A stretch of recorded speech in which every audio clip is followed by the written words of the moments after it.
Welcome to Her Remarkable History. Remember, to support our channel, please subscribe.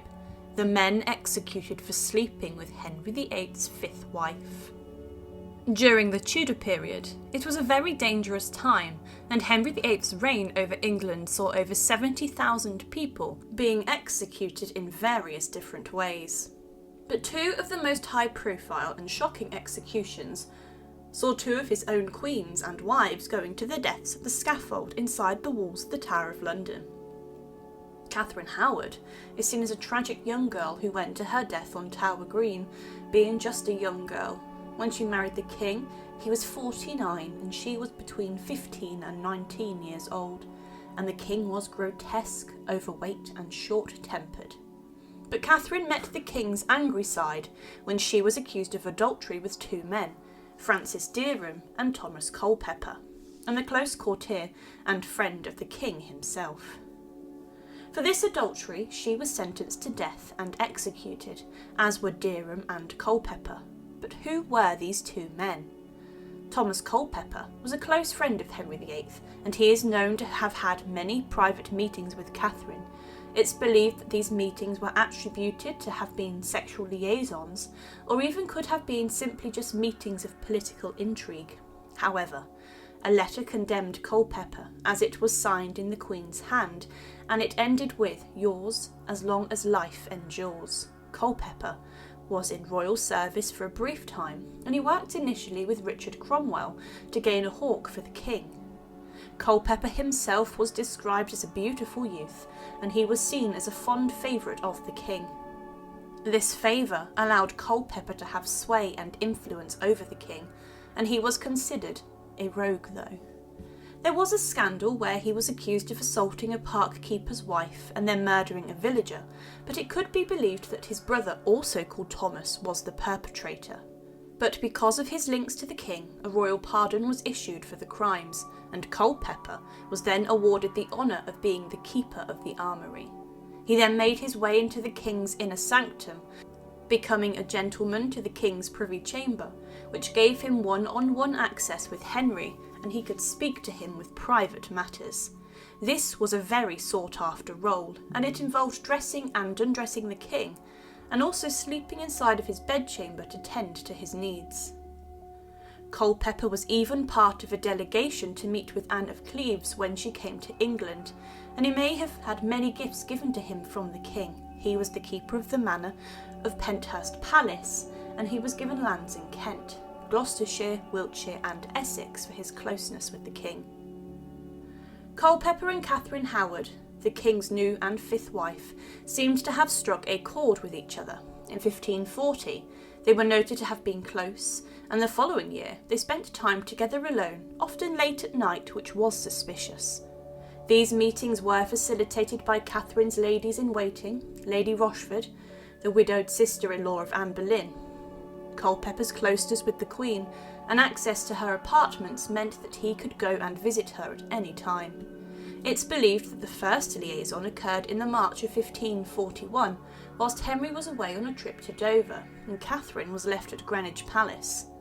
Culpepper then began to ask the Queen for favours, and then more private meetings occurred. On the 30th of June, Catherine and Henry VIII travelled to York to meet James V of Scotland, and when they arrived at Lincoln on the 9th of August, Culpepper and Catherine met again inside of her bedchamber. These meetings continued in Pontefract Castle after court arrived there. Catherine, around this time, it's believed, sent a letter stating, "I never longed so much for a thing as I do to see you and speak with you, the which I trust shall be shortly now, and my trust is always in you, that you will be as you have promised me." But as accounts of Catherine's illicit behaviour and scandalous affairs came to fruition, Culpepper would fall from grace drastically. But there was another man implicated, Dereham. He was known for having sexual indiscretions with Catherine Howard long before she married the king. The relationship occurred when she was around 15, and it's believed that Dereham loved her, whilst he worked as a secretary in the house of Agnes Howard, the Dowager Duchess of Norfolk. It's clear that Dereham did visit Catherine's bedchamber a number of times whilst she stayed with Agnes Howard, and after the affair was revealed, the Duchess sent him away and sacked him. The pair, it's alleged, would act as if they were husband and wife, and the two were said could have been in love. Dereham did approach Catherine later when she became queen for work and employment in the royal court, and Catherine made him her private secretary, and Dereham said that when Henry died he would marry Catherine. It's believed that this could have been said to wind up Culpepper, who too was fighting for her attention. Dereham was known for a violent temper, but he also would be brought into the firing line for his past indiscretions with the Queen. But there was one man who did seem to escape any punishment: Henry Manox. It's believed he groomed the Queen when she was a young girl and living in the care of Agnes Howard. She was taught music by Manox, and it's considered the much older man assaulted Howard a number of times. During investigations against Catherine Howard, Manox's relationship with Catherine was discovered, but he was not executed for his role. He was cross-examined and was also tortured, it's believed, and he did admit to having been employed in the house of Agnes Howard and admitted he tried to seduce her. It was said that when the Duchess caught them kissing, she had beaten them both and they were banned. But he claimed that he never knew of her carnally, meaning he had never slept with the Queen. The Privy Council viewed that Manox had committed no crime, and because of this, released him. But the same could not be said of Thomas Culpepper and Francis Dereham. Thomas Cranmer acted upon the rumours of court about the Queen's illicit liaisons with other men. He sought to take the case to topple his rivals at court, and he set to work to try and prove the rumours correct. He obtained testimony and evidence that confirmed the suspicions that the two men had committed adultery with the Queen behind the back of the King of England. Henry VIII was praying inside the Chapel Royal at Hampton Court Palace, and during this moment Cranmer gave him a letter regarding the allegations. Things quickly changed, and Catherine was placed under house arrest. Culpepper and Dereham were arrested on the orders of Henry VIII, and in the December of 1541 they were brought to trial for adultery together. Catherine had not hidden the affair with Culpepper from her ladies-in-waiting, and they testified against Catherine for their own protection. The Queen was shown to have been a seducer, and under interrogation, Culpepper confirmed he intended to have sexual relations with the Queen, and Dereham's past relationship was brought to light. The pair were both found guilty of adultery and treason, and were both sentenced to death for their crimes. They were both to be executed as traitors would, being hung, drawn and quartered. Both of them pleaded for mercy, but only Culpepper would get any. He was close with the king before, and Henry changed his method of execution from hanging, drawing and quartering to a simpler beheading, which was seen as more painless. The pair were then taken to Tyburn on the 10th of December 1541 and were brought to their place of execution.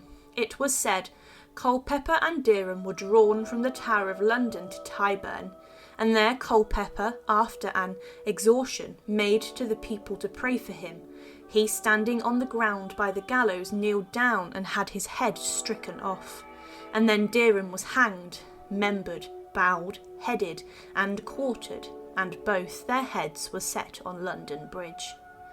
On the 13th of February 1542, Catherine Howard was beheaded by the commoner's axe, as was Jane Boleyn, who was seen as a main organiser for the affairs and meetings. The men who slept with Catherine Howard met a very terrible end, being brutally executed in front of a huge crowd. They are remembered today as the men who were executed for sleeping, allegedly, with Catherine Howard, Henry VIII's fifth wife. Some historians do debate whether the affairs actually occurred, and Dereham's role in this scandal is rather debatable, as his involvement occurred merely before she married the king. But Catherine Howard today is viewed as a young girl who suffered greatly at the hands of other men who took advantage of her for power. Thank you for watching, and to support, please subscribe to Her Remarkable History. Thank you.